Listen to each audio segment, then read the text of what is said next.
Pernahkah engkau berdiri di depan cermin, lalu bertanya diam-diam, siapa aku sebenarnya? Apakah tubuh ini aku? Apakah nama itu aku? Atau semua hanyalah bayangan? Jika Allah adalah cahaya segala cahaya, maka siapakah kita jika bukan cermin tempat cahaya itu memantul? Video ini bukan tentang teori, ini tentang engkau yang terluka, yang mencari, yang rindu pulang. Duduklah sejenak, heninglah bersama hatimu, karena mungkin jawaban yang kau cari telah lama bersemayam di dalam dirimu sendiri. Awal pencarian bukan siapa aku di dunia, tapi siapa aku di hadapannya. Di tengah sunyinya malam dan ribuan pertanyaan yang tak mampu dijawab oleh dunia, ada satu pertanyaan yang diam-diam mengetuk jiwa. Siapa aku sebenarnya? Bukan sekadar nama yang tercatat di KTP. Bukan sekadar peran yang kujalani sebagai anak, pasangan, atau warga di tengah masyarakat. Tapi lebih dalam dari itu, siapakah aku di matanya? Pertanyaan ini bukan untuk dijawab dengan cepat, melainkan untuk direnungi dengan hati yang hening. Karena di sanalah awal dari perjalanan menuju diri sejati. Kita lahir ke dunia ini seperti sehelai kain putih. Lalu dunia menjahitkan nama, gelar, peran, bahkan ambisi ke atas diri kita. Namun di balik semua itu, ada yang tetap tak berubah. Ruh yang ditiupkan olehnya, bagian dari cahayanya, yang membawa sifat-sifat ilahiyah dalam bentuk yang tersembunyi. Ketika kita sibuk menempelkan identitas duniawi ke atas diri, seringkali kita lupa bahwa yang paling murni dari kita justru tidak terlihat oleh mata, tapi hanya bisa disentuh oleh rasa yang dalam. Setiap manusia sejatinya adalah cermin, tapi bukan cermin biasa. Kita adalah cermin bagi sifat-sifatnya yang maha sempurna. Dalam keindahan cinta yang kita rasakan, di sanalah tampak kasih sayangnya. Dalam keteguhan saat ujian datang, itulah pantulan dari sifatnya yang maha sabar. Bahkan dalam keinginan kita untuk memahami, itu adalah jejak dari sifatnya yang maha mengetahui. Namun, apakah cermin itu masih jernih atau sudah penuh debu ego dan kabut dunia? Ada saat ketika seseorang terdiam di depan cermin dunia, melihat wajahnya, namun tak mengenali siapa yang menatap balik. Karena sesungguhnya, wajah itu bukanlah inti dari diri. Suara yang kita dengar pun bukan selalu suara hati. Maka siapa yang bicara dalam dirimu saat dia menyelimuti? Siapa yang merindukan Tuhan saat dunia sepi? Itulah ruh yang tidak lahir dari bumi, tapi berasal dari langit dan tak akan pernah puas dengan apapun kecuali Dia. Diri sejati bukanlah yang haus pujian manusia. Ia justru merasa utuh saat hanya disaksikan oleh Allah. Ia tidak bergantung pada pengakuan, karena ia tahu bahwa keberadaannya bukan untuk dunia. Ia hanyalah perpanjangan dari kehendaknya. Tugasnya adalah menampilkan pancarannya dalam bentuk kehidupan. Bila kita hidup hanya untuk memenuhi ambisi duniawi, maka kita sedang mengabaikan tujuan yang paling hakiki dari diciptakannya diri. Langkah pertama untuk kembali kepada diri sejati bukanlah mencari keluar, tapi menengok ke dalam. Duduk hening, mendengar denyut jiwa, mengakui bahwa ada suara yang lebih halus dari logika, lebih dalam dari perasaan. Itulah suara ruh yang rindu kembali ke asalnya. Setiap detak jantung yang tak pernah kita perintahkan adalah tanda bahwa ada kekuatan yang terus menghidupkan kita, walau sering kita abaikan. Kekuatan itulah yang patut dikenali, disyukuri, dan dicintai. Dan ketika kita mulai menyadari bahwa diri ini bukan milik dunia, melainkan pantulan dari Yang Maha Agung, maka di sanalah perjalanan sejati dimulai. Kita bukan hanya manusia yang berjalan di bumi, kita adalah rahasia Allah yang dititipkan dalam bentuk yang fana. Maka jangan sia-siakan hidup untuk sesuatu yang tidak akan abadi. Mulailah menyelam ke dalam cermin itu. Bukan untuk melihat diri, tapi untuk melihatnya di balik diri. Cermin yang berdebu, ego, nafsu, dan kabut dunia. Dalam perjalanan menuju pengenalan diri, ada satu musuh tersembunyi yang sering tidak kita sadari, ego. Ia bukan musuh yang datang dengan wajah beringas. Justru ia menyamar sebagai suara yang terdengar paling akrab di dalam diri. Ia berkata, aku harus dihargai, aku ingin lebih, aku benar, Dan karena begitu halusnya, kita sering menyangka suara ego adalah suara hati. Padahal ego hanyalah debu yang menempel di cermin jiwa, membuat pantulan Allah dalam diri kita menjadi buram dan samar. Ego selalu ingin menjadi pusat perhatian. Ia haus akan pengakuan dan merasa puas jika dirinya diangkat lebih tinggi dari yang lain. Tapi semakin ego dibesarkan, semakin jauh pula kita dari cermin diri sejati. Karena sifat-sifat Allah tidak hadir di dalam keakuan. Sifat kasih, sabar, lembut, penyayang, dan pemaaf hanya akan tumbuh dalam diri yang tunduk, bukan yang meninggi. Maka selama kita masih terpaku pada aku, selama itu pula cermin takkan pernah menampilkan wajahnya. Nafsu berjalan beriringan dengan ego. Ia bukan sekadar dorongan untuk makan, tidur, atau mencari kenikmatan. Nafsu adalah energi dunia yang, jika tidak dikendalikan, akan menyeret jiwa ke dalam belenggu kepalsuan. Ia menjanjikan kebahagiaan, tapi hanya sekejap. Nafsu membuat kita mengejar dunia tanpa pernah puas, dan dalam pengejaran itu, kita kehilangan diri. Padahal diri sejati tidak ditemukan di puncak keberhasilan, melainkan dalam keheningan yang jujur di hadapannya. Kabut dunia adalah tirai terakhir yang menutupi wajahnya dalam diri. Dunia dengan segala gemerlapnya tidaklah jahat, tetapi bila kita memeluknya terlalu erat, ia menjadi tirai yang memisahkan kita dari cahaya. Saat dunia menjadi tujuan, bukan kendaraan, saat itulah jiwa mulai tersesat.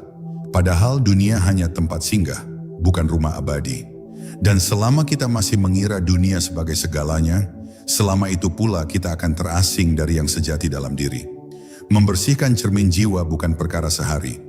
Ia membutuhkan keberanian untuk jujur bahwa banyak hal dalam diri ini adalah topeng. Jujur bahwa banyak keputusan kita lahir dari rasa takut, bukan cinta. Dan untuk membersihkan cermin itu, kita harus mulai dengan diam. Diam dari perdebatan, diam dari keinginan membenarkan diri, diam untuk mendengar suara ruh yang selama ini teredam oleh kebisingan dunia dan gejolak hawa nafsu. Ketika kita mulai menyadari bahwa selama ini egolah yang berbicara, bukan hati, kita akan mulai berserah. Bukan menyerah, tapi berserah. Menerima bahwa kita ini bukan pusat semesta, menerima bahwa segala puji hanyalah miliknya, dan kita hanyalah perantara. Dan dalam kepasrahan itulah, debu-debu ego mulai luruh. Cermin itu mulai memantulkan kembali cahaya, meski samar, tapi jujur dan murni. Lalu kita pun mulai melihat, bukan dengan mata, tapi dengan rasa. Kita mulai merasakan bahwa yang selama ini kita kejar bukanlah hal di luar diri, melainkan rasa pulang kepada Dia. Dan perlahan cahayanya tampak di dalam. Bukan karena kita menjadi suci, tapi karena kita berhenti menutupinya. Dalam keheningan itu, kita menyadari bahwa diri ini bukan untuk diagungkan, tapi untuk menyaksikannya. Dan cermin itu mulai bening kembali. Ruh ilahi dalam diri, napas yang menyimpan cahayanya. Di balik jasad yang bergerak dan pikiran yang bekerja, ada sesuatu yang lebih halus, lebih lembut, dan lebih abadi. Ruh. Ia bukan milik kita, tapi titipannya. Dalam satu ayat agung, Allah menyatakan bahwa Dia meniupkan ruhnya ke dalam manusia. Pernyataan ini bukan sekadar puisi spiritual, tetapi sebuah kebenaran yang membuka tabir identitas sejati kita. Ruh bukanlah bagian dari bumi, ia adalah hembusan dari langit. Ia tidak berasal dari materi, tetapi dari cahaya. Dan karena berasal darinya, maka ruh membawa sifat-sifatnya secara tersembunyi. Ketika kita menyentuh makna bahwa ruh dalam diri ini berasal dari Allah, kita mulai mengerti bahwa diri ini tidak pernah terpisah darinya. Bukan karena kita Tuhan, bukan, sama sekali bukan, tetapi karena kita adalah cermin yang menampakkan sifat-sifatnya di alam fana. Seperti cahaya matahari yang dipantulkan oleh tetes embun pagi, begitulah ruh menampakkan keindahan ilahi dalam wujud manusia. Dan selama cermin itu tidak pecah atau terhalang debu, ia akan tetap mampu memantulkan keagungan yang tak terbatas itu. Ruh tidak pernah tua, tidak pernah lelah. Yang lelah adalah tubuh, yang gelisah adalah pikiran, yang takut adalah ego. Tapi ruh selalu tenang karena ia mengenal sumbernya. Ruh tahu bahwa dunia ini hanya tempat sementara, bahwa penderitaan hanyalah kabut yang akan berlalu. Maka ketika seseorang hidup dari kesadaran ruh, ia akan tampak damai meski dunia tak ramah. Ia akan memancarkan kasih meski dibenci. Karena ruh tidak menuntut untuk dimengerti, ia hanya ingin kembali. Kita tidak akan bisa memahami ruh melalui logika. Ia hanya bisa dirasakan. Kadang dalam sujud panjang saat malam, ruh berbisik lembut, mengingatkan kita bahwa hidup ini bukan tentang menang atau kalah, tetapi tentang kembali. Kadang dalam tangis yang tak tahu sebabnya, ruh sedang mengajak bicara, mengingatkan bahwa dunia ini terlalu sempit untuknya. Maka bila engkau merasakan kerinduan yang tidak bisa dijelaskan, itulah ruh yang sedang memanggil asalnya, Allah. Sebagian orang mengira bahwa kekuatan ada pada tubuh, kekuasaan, atau pikiran. Tapi yang sejati, kekuatan ada pada ruh yang menyala. Ruh yang bersandar kepada Allah akan memancarkan cahaya yang tak bisa dipadamkan oleh apapun. Kata-katanya menenangkan, tatapannya membawa harap, dan kehadirannya menjadi pelipur bagi jiwa-jiwa yang resah. Ia tidak banyak bicara, tapi setiap geraknya adalah dakwah diam yang mengingatkan manusia kepada Tuhan. Ruh dalam diri kita adalah rahasia yang paling dalam. Ia tidak bisa dilihat, tapi ia yang membuat hidup menjadi hidup. Maka jangan habiskan hidup hanya untuk mempercantik tubuh, menumpuk gelar, atau mengejar pengakuan. Semua itu akan lenyap. Tapi ruh, ia akan tetap hidup karena ia berasal dari yang maha hidup. Maka kenalilah ruhmu, karena di sanalah Allah menitipkan bagian dari cahayanya yang paling murni. Dan ketika kita mulai menyadari bahwa diri sejati kita adalah ruh yang berasal dari Allah, kita akan berhenti merasa sendiri. Kita akan berhenti mencari keluar. Karena ternyata yang selama ini kita cari telah lama tinggal di dalam. Ia menunggu, sabar, meski kita sering mengabaikannya. Ia terus menyala, meski kita menutupinya dengan dunia. Dan saat kita duduk hening dalam kejujuran, ruh itu akan bersinar, dan cermin pun akan memantulkan wajahnya dengan jernih. Keheningan yang berbicara mendengar Allah dari dalam diri. Di tengah hiruk-pikuk dunia yang terus berteriak, keheningan menjadi sesuatu yang langka dan asing. Padahal dalam diam yang tulus, suara yang paling hakiki bisa terdengar. Suara yang bukan berasal dari luar, melainkan dari dalam. Suara yang tidak bisa ditangkap telinga, tapi terasa jelas dalam rasa. Itulah suara dari kedalaman ruh. Suara yang lembut tapi kuat. Yang mengajak bukan memaksa, yang menyentuh bukan melukai. Dan hanya dalam keheningan itulah cermin diri mulai memantulkan kehadirannya dengan utuh. Kebanyakan manusia hidup dalam kebisingan yang mereka ciptakan sendiri. Mereka bicara terus, bahkan saat tidak ada yang perlu dikatakan. Mereka mengejar, bahkan saat tak tahu apa yang dikejar. Dalam diam, semua itu bisa dilihat dengan jernih. Karena keheningan bukan hanya tentang menutup mulut, tapi juga menenangkan batin. Ketika batin mulai hening, cahaya ruh mulai menyala. Dan dari sana kita mulai bisa mendengar bisikan yang selama ini terabaikan. Bisikan ilahi yang hadir dari dalam. Keheningan adalah tempat lahirnya kesadaran. Kesadaran bahwa selama ini kita tidak benar-benar hidup, melainkan hanya mengikuti arus. Keheningan mengajak kita menepi, lalu menatap diri sendiri dari kejauhan. Apakah aku ini sungguh berjalan menuju Allah atau hanya berputar-putar dalam bayangan dunia? Dalam diam topeng-topeng mulai retak. Kita mulai mengenali wajah asli diri. Dan dari sanalah cermin yang selama ini buram mulai menunjukkan pantulan yang sebenarnya. Allah tidak jauh, ia lebih dekat dari urat leher. Tapi kedekatan itu tidak akan terasa selama hati masih riuh oleh keakuan. Selama kita mengira bahwa hidup ini sepenuhnya kendali kita, selama itu pula kita buta terhadap kehadirannya. Namun dalam keheningan yang jujur, saat kita mengakui kelemahan dan kefanaan, saat itulah pintu terbuka. Bukan dari luar, tapi dari dalam. Karena Allah tidak hadir di tempat yang gaduh oleh ambisi, tapi di ruang batin yang tunduk dan berserah. Keheningan juga melatih kita untuk tidak tergesa. Sebab yang datang dari Allah selalu hadir dalam kedalaman dan ketenangan. Ia tidak pernah mendobrak pintu. Ia mengetuk dengan lembut, dan hanya jiwa yang tenang yang bisa mendengarnya. Maka siapapun yang ingin mengenal diri sebagai cerminnya harus belajar diam. Diam bukan karena tak tahu, tapi karena tahu terlalu banyak hal palsu. Diam bukan karena pasrah buta, tapi karena pasrah penuh cahaya. Dalam keheningan, kita mulai merasakan sesuatu yang sulit dijelaskan. Ada getaran halus, ada kesadaran yang tiba-tiba menyelimuti, bahwa kita tidak sendirian, bahwa kita sedang dipeluk oleh kasih-Nya. Bukan lewat kata, tapi lewat rasa. Dan saat itulah, kita mulai memahami bahwa diri sejati bukanlah identitas duniawi, tapi rasa yang menyatu dengannya. Sebuah rasa yang membawa damai, karena ia berasal dari Yang Maha Damai. Keheningan adalah jembatan. Ia menghubungkan yang lahir dan yang batin. Ia mempertemukan jasad dan ruh. Dan bagi siapa yang berani tinggal dalam diam, maka ia akan menemukan sesuatu yang lebih berharga dari dunia dan seisinya. Ia akan menemukan bahwa dirinya adalah cermin yang dirancang untuk memantulkan sifat-sifat Allah. Maka diamlah, bukan untuk menghindar tapi untuk menyatu.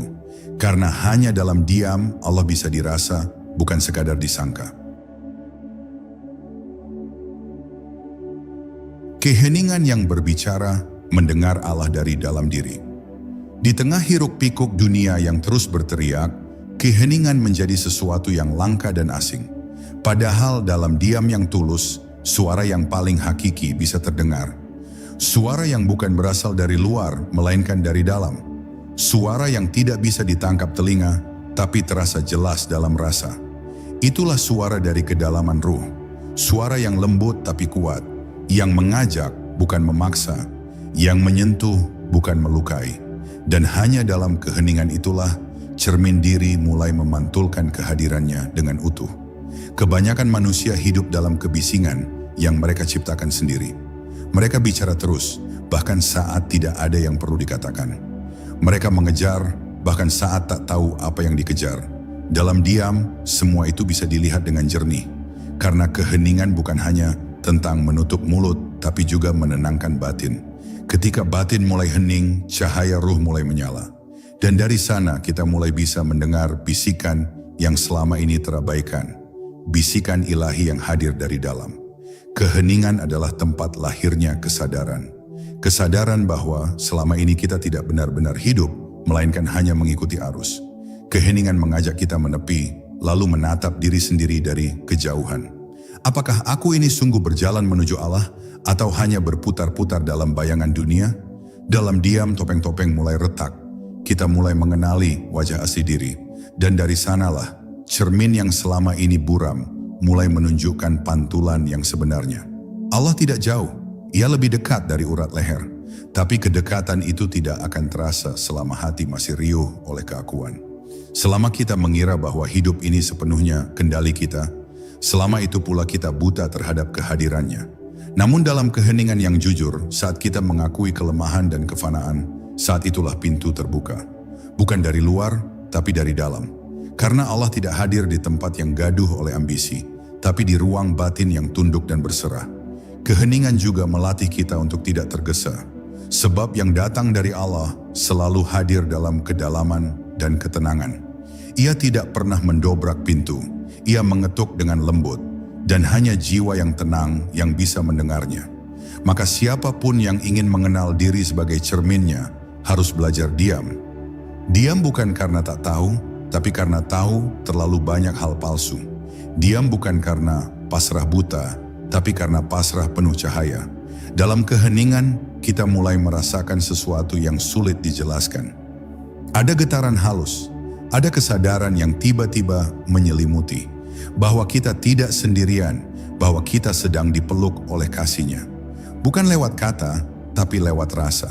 Dan saat itulah, kita mulai memahami bahwa diri sejati bukanlah identitas duniawi, tapi rasa yang menyatu dengannya.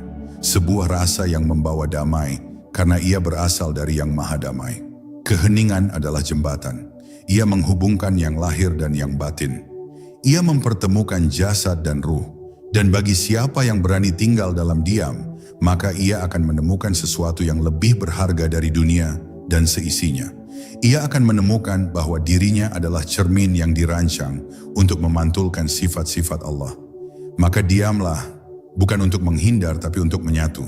Karena hanya dalam diam Allah bisa dirasa, bukan sekadar disangka. Mengenali bayangan ego sebagai kabut di cermin jiwa. Seringkali kita menyangka telah mengenal diri, padahal yang kita kenali hanyalah bayangan, bukan hakikat. Kita mengenal nama, mengenal latar belakang, mengenal kebiasaan, semuanya identitas luar yang menempel seperti pakaian. Tapi siapa yang mengenakan pakaian itu? Siapa yang diam di balik semua peran yang kita mainkan? Disitulah letak pencarian sejati. Karena di hadapan cermin ilahi, yang tampak bukanlah tubuh dan gelar, tapi apakah diri ini masih terselubung ego, atau sudah jernih memantulkan cahayanya? Ego bukan musuh, tapi kabut. Ia menutupi, bukan menghancurkan. Ego adalah perasaan palsu akan kemandirian, bahwa diri ini bisa berdiri sendiri, merasa penting sendiri, merasa tahu sendiri. Ia muncul halus, bahkan kadang menyamar sebagai kebaikan. Tapi di balik amal yang dipamerkan, ada aku yang haus pengakuan. Di balik doa yang panjang, ada aku yang ingin dianggap dekat dengan Tuhan. Inilah bayangan-bayangan halus yang menutupi cermin jiwa kita. Untuk mengenali ego, kita harus jujur melihat ke dalam. Kita harus berani bertanya dengan tulus, mengapa aku melakukan ini? Untuk siapa aku bergerak? Apakah benar karena Allah atau karena ingin terlihat saleh? Kejujuran dalam pertanyaan ini menyakitkan, tapi menyembuhkan. Ia seperti cahaya pagi yang menyinari kabut. Pelan-pelan bayangan-bayangan itu memudar. Dan saat kita tak lagi membela ego, saat itulah cermin mulai memperlihatkan wajah asli kita. Menghapus ego bukan berarti menghilangkan diri, tapi mengembalikan diri kepada fitrahnya. Sebab ego adalah tambahan, bukan inti. Inti diri adalah ruh, sedangkan ego adalah kabut yang menempel saat kita turun ke dunia. Ia terbentuk dari pengalaman, luka, pujian, dan kegagalan. Tapi semua itu bisa ditanggalkan bila kita mau kembali diam, kembali jujur, kembali pasrah. Dan ketika kabut hilang, cermin jiwa akan kembali bening. Banyak orang mengejar kesucian, tapi tidak menyadari bahwa kesucian bukan sesuatu yang dicapai. Ia sudah ada di dalam, hanya tertutup. Yang perlu dilakukan bukanlah menambah, tapi mengurangi. Bukan menjadi seseorang, tapi menjadi hening. Bukan membuktikan diri, tapi menyerahkan diri. Karena dalam ma'rifat, semakin diri ini mengecil, semakin Allah tampak besar. Dan semakin cermin itu kosong dari keakuan, semakin terang wajahnya bisa dipantulkan. Dalam perjalanan spiritual, ego akan terus datang menggoda. Tapi bukan berarti kita harus membencinya. Kita hanya perlu menyadari bahwa ia bukan diri sejati. Layaknya bayangan di cermin, ia tidak bisa dihapus dengan tangan, tapi dengan cahaya. Maka tugas kita bukan melawan ego, tapi menyinari diri dengan kesadaran. Dan kesadaran itu datang dari rasa, bukan dari pikiran. Ia hadir saat hati tenang, saat nafsu tak lagi bising. Mengenali bayangan adalah langkah penting sebelum melihat cahaya. Kita tak bisa memantulkan wajah Allah bila masih sibuk mempercantik wajah ego. Maka setiap hari kita perlu duduk diam, menatap ke dalam, dan bertanya, siapa aku ini bila tidak dipuji? Siapa aku ini bila tak dilihat? Dan bila hati menjawab, aku tetap hamba yang ingin kembali, maka cahaya telah mulai menyelinap ke dalam. Cermin itu mulai jernih dan wajahnya pun bersiap untuk terpantul. Nafas dan rasa, gerbang menuju kesadaran hadir. Kita sering mengira bahwa jalan menuju Allah harus berat, penuh hafalan dan ritual yang rumit. Padahal kadang jalan itu sudah ada di depan mata, di dalam nafas yang keluar masuk dan rasa yang bergetar di dada. Nafas bukan sekadar gerakan fisik, ia adalah aliran rahmat, napas kehidupan yang ditiupkan langsung darinya. Dan jika kita mulai menyadari setiap hembusan itu dengan kesadaran hadir, maka kita sedang mengetuk pintu makrifat dengan lembut.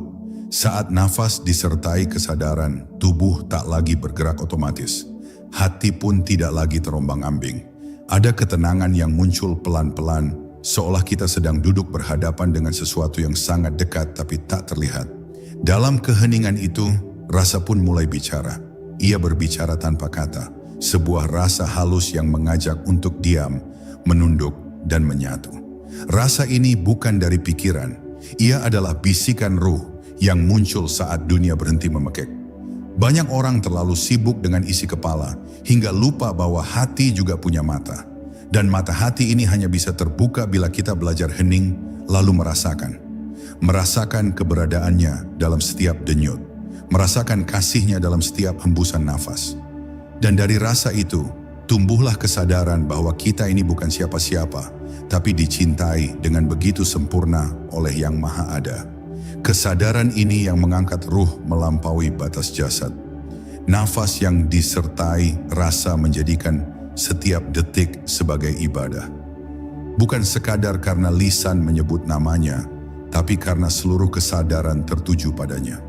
Saat duduk, saat berjalan, saat memandang langit, semuanya terasa dalam pelukannya. Dan ketika hati sudah mampu hadir penuh dalam detik ini, maka masa lalu dan masa depan pun kehilangan cengkeramannya. Kita tidak lagi dikejar, tidak lagi takut. Kita hadir, kita ada bersamanya. Perjalanan makrifat tidak dimulai dari luar, ia dimulai dari dalam. Dari satu titik sunyi di dada, di mana rasa pertama kali bangkit. Di titik itulah cahaya menyalakan obor batin, membimbing langkah tanpa suara. Maka siapa yang ingin mengenal dirinya sebagai cermin Allah, harus belajar berjalan di atas rasa. Rasa yang tidak dibuat-buat, tidak dipaksakan, tapi hadir dengan jujur dari hati yang rindu pulang. Nafas dan rasa adalah guru yang setia. Mereka tidak pernah meninggalkan kita. Hanya saja kita terlalu sering mengabaikannya. Kita lebih tertarik pada suara dunia, pada pengakuan manusia. Tapi ketika semua itu tak lagi memuaskan, kita akan kembali pada hal yang paling sederhana. Duduk diam, menarik nafas dalam, dan merasakan bahwa kita sedang dihidupkan. Disitulah awal dari pertemuan dengan diri sejati. Jika engkau ingin melihat wajah Tuhan, jangan mendongak terlalu tinggi. Turunlah ke dalam, rasakan detak hatimu yang tak pernah berhenti menyebut namanya. Disitulah dia menunggu, dalam keheningan nafasmu, dalam rasa syukurmu, dalam hadirnya hatimu. Karena cermin itu bukan di atas gunung atau di balik awan. Ia ada di sini sekarang dan akan bening jika engkau mau diam dan hadir. Cermin yang retak, luka batin sebagai jalan pulang. Setiap manusia pasti menyimpan luka. Ada yang tampak di mata, ada yang tersembunyi dalam diam. Luka karena ditinggalkan, karena dihina, karena gagal, atau karena tidak pernah dipahami. Semua luka itu seperti retakan di cermin jiwa. Kita berusaha menambalnya dengan pencapaian, dengan pujian, dengan hubungan manusia. Tapi semakin ditutup, semakin kita kehilangan kejernihan. Karena luka yang ditolak justru menebalkan kabut di hati. Namun dalam makrifat, luka bukan musibah. Ia justru menjadi jalan. Luka adalah panggilan sunyi dari Allah agar kita berhenti mencari di luar dan mulai menyelam ke dalam. Ia adalah getaran lembut yang mengajak kita kembali. Bukan untuk menyalahkan dunia, tapi untuk menyadari bahwa yang luka bukanlah ruh sejati. Yang terluka hanyalah identitas sementara, hanya cermin yang kotor, bukan cahaya yang dipantulkan. Banyak orang memusuhi lukanya sendiri. Mereka menyangkalnya, lari darinya, atau menguburnya dalam aktivitas yang sibuk. Tapi makrifat tidak bisa tumbuh dari pelarian. Ia tumbuh dari keberanian untuk duduk bersama luka itu, menatapnya tanpa ketakutan, dan bertanya dengan lembut, apa pesan dari semua ini? Dan pelan-pelan luka akan menjawab. Ia akan menunjukkan bagaimana selama ini kita jauh dari diri sejati, terlalu lekat pada dunia, terlalu haus validasi. Saat kita berani hadir dalam luka, bukan untuk mengasihani diri, tapi untuk melihatnya sebagai jalan, maka cermin pun mulai diperbaiki. Retakan itu bukan lagi celah, melainkan bukti bahwa kita telah jatuh, namun tidak hancur. Kita pernah tersesat, namun dipanggil pulang. Dan justru dari titik paling gelap, cahaya bisa terlihat lebih terang. Dalam kesakitan yang paling sunyi, kita merasa benar-benar sendiri, dan disitulah ternyata Allah paling dekat. Luka mengajarkan kita kerendahan hati. Ia membungkam keangkuhan. Ia mengingatkan bahwa kita rapuh, bahwa kita bukan pemilik apapun, bahkan atas diri kita sendiri. Dari luka, kita belajar menerima. Menerima bahwa tidak semua hal berjalan seperti keinginan, tapi semuanya berjalan menurut kehendaknya.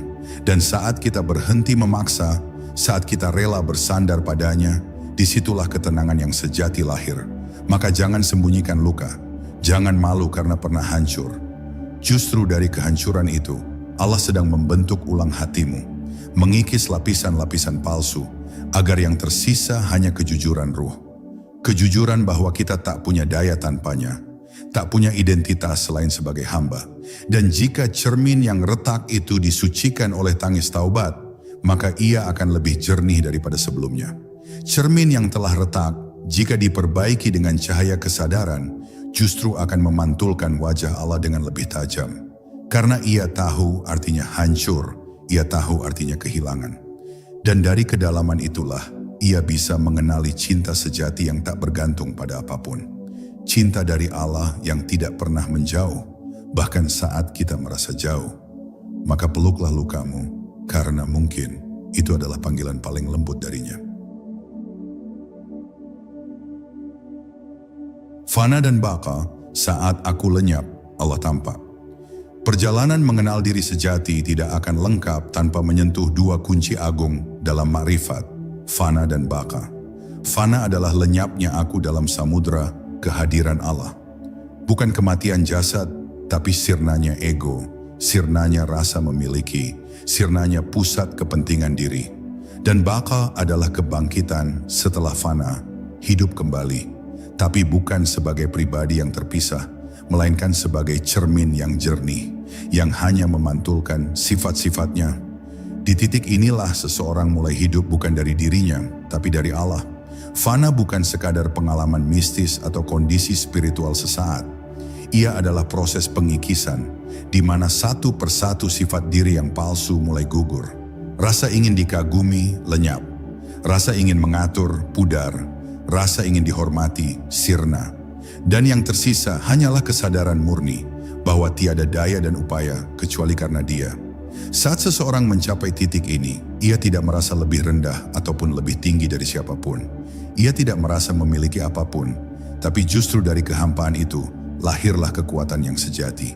Makna terdalam dari fana adalah tiada aku, yang ada hanya Allah. Bukan berarti kita menjadi Tuhan, bukan. Justru sebaliknya, kita menjadi hamba sepenuhnya.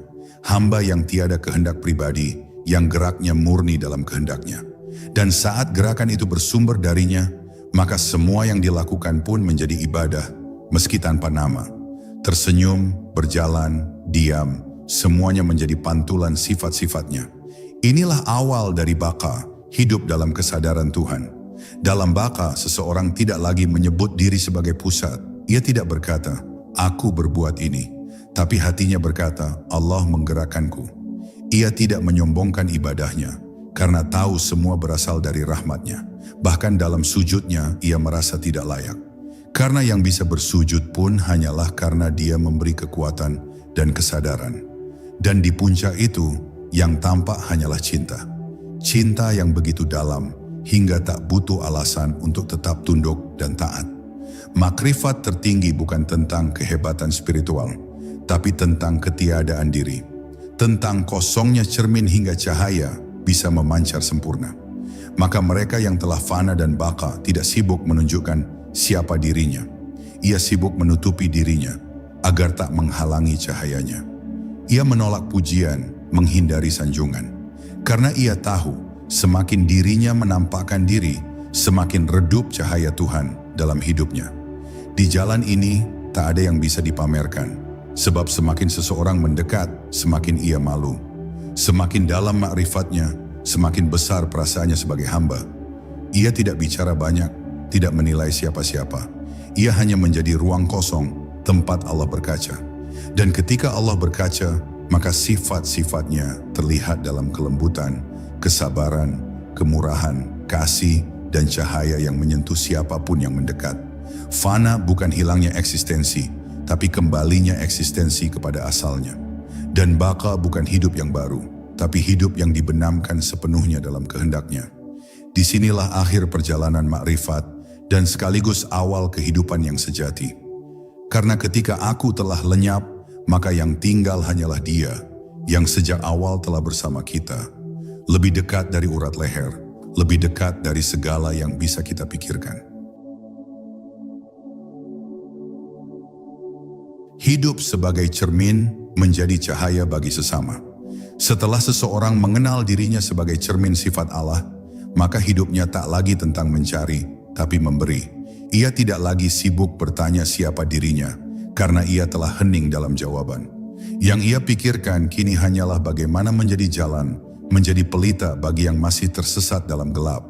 Karena ketika seseorang telah larut dalam cahaya, maka tak ada lagi yang lebih indah selain membiarkan cahaya itu menyentuh orang lain. Menjadi cermin bukan berarti menjadi sempurna tanpa celah, tapi menjadi jujur atas semua kekurangan dan tetap bersinar melalui rahmat-Nya. Ia yang telah sampai tidak mengangkat dirinya di atas manusia lain. Justru ia semakin merendah, seperti tanah yang diinjak, tapi tak pernah mengeluh. Ia menjadi mata air di tengah gurun, memberi ketenangan kepada siapapun yang haus, meski ia sendiri tidak dikenal oleh dunia. Kehadiran seorang yang mengenal dirinya sebagai cermin Allah selalu meneduhkan. Ucapannya tidak menghukum, matanya tidak menghakimi, dan langkahnya tidak meninggalkan luka. Karena ia tahu, setiap orang adalah perjalanan, dan tidak semua sampai pada waktu yang sama. Maka ia tidak terburu-buru mengubah siapapun. Ia hanya hadir dengan ketulusan yang jernih, menjadi tempat pantulan kasih Allah yang memeluk siapa saja tanpa syarat. Dunia tidak butuh lebih banyak orang pintar. Dunia butuh lebih banyak orang yang hadir dari dalam. Orang-orang yang tidak menyombongkan amal, tidak gila validasi, tidak sibuk membuktikan, tapi cukup duduk dalam diam dan kehadirannya menenangkan. Karena dari hatinya mengalir kesadaran bahwa semua ini bukan miliknya. Bahkan dirinya sendiri pun bukan miliknya. Ia hanya pinjaman yang digunakan untuk mencintai dan kembali. Mereka yang hidup sebagai cermin tidak terikat oleh dunia, tapi tidak pula membencinya. Ia hadir di dunia, bekerja, mencintai, berkeluarga, bergaul, tapi semua dilakukan dalam kesadaran Tuhan. Tidak ada yang biasa, segalanya sakral. Bahkan secangkir teh pun menjadi zikir bila disertai kehadiran dan rasa syukur. Dan disinilah makna tertinggi dari hidup sebagai hamba, menjadikan dunia sebagai ladang makrifat, bukan sebagai tempat pelarian. Jika cermin itu bersih, maka wajah Allah terlihat dalam kelembutan tanganmu, dalam sabar langkahmu, dalam ikhlas doamu, dalam diammu yang dalam. Tak perlu berkata, aku tahu, karena cahaya itu akan bersinar sendiri, tanpa perlu diiklankan. Justru semakin seseorang tenggelam dalam makrifat, semakin ia tak terlihat. Seperti matahari pagi yang tidak bersuara, tapi sinarnya menghangatkan bumi. Akhirnya perjalanan ini bukan tentang menjadi siapa-siapa, tapi tentang lenyapnya siapa agar yang tampak hanya Dia. Dan di saat semua bentuk telah sirna, yang tinggal hanyalah wajahnya yang abadi. Dalam kesadaran itu, kita hidup, kita mati, dan kita kembali. Sebagai cermin yang akhirnya menyatu dengan cahaya. Saudaraku, perjalanan mengenal diri sejati bukanlah tugas sehari, seminggu, atau setahun. Ia adalah perjalanan seumur hidup, sunyi, dalam, dan seringkali tak dimengerti oleh banyak orang. Tapi di jalan itu, kita tidak pernah benar-benar sendiri. Karena di setiap detik nafas, Allah senantiasa bersama. Dia tidak menunggu kita menjadi sempurna. Dia hanya menunggu kita jujur bahwa kita rindu kembali. Semoga setiap retakan dalam jiwamu menjadi tempat masuknya cahaya. Semoga setiap tangismu menjadi saksi bahwa hatimu masih hidup. Dan semoga setiap kesadaran yang lahir di dalam dadamu membawa engkau kepada satu kalimat agung. Aku bukan apa-apa selain cermin baginya. Dan bila engkau telah sampai pada kalimat itu, maka engkau telah dekat, sangat dekat. Lebih dekat dari kata, lebih dekat dari nama. Karena disitulah hakikatmu bertemu dengannya.